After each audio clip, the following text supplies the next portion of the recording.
দেখি তরির অবস্থা। তরি আয়, সিম্বু অবস্থা, ও শুধু নড়ে চড়ে তরি রে ভয় দেখা। আর এটা কি অবস্থা,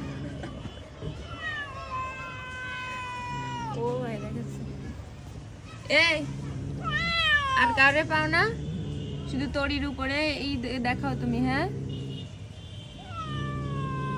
যা, বেশি বেদা হয়ে গেছে। তুই এরকম করতেছিস কেন? আল্লাহ, এ একদম মানে হোয়াট পাগলা, তুই এরা মারতে পারিস না? তরি ওরে মারবি তা না, ও বেশি দুষ্টু। যা যা যা যা, সিম্বু মার দেবো কিন্তু। যা, গেলি না এখনো? যা যা, একদম এদিকে আসবি না, তরিরে ভয় দেখালে তোরে মার দেবো।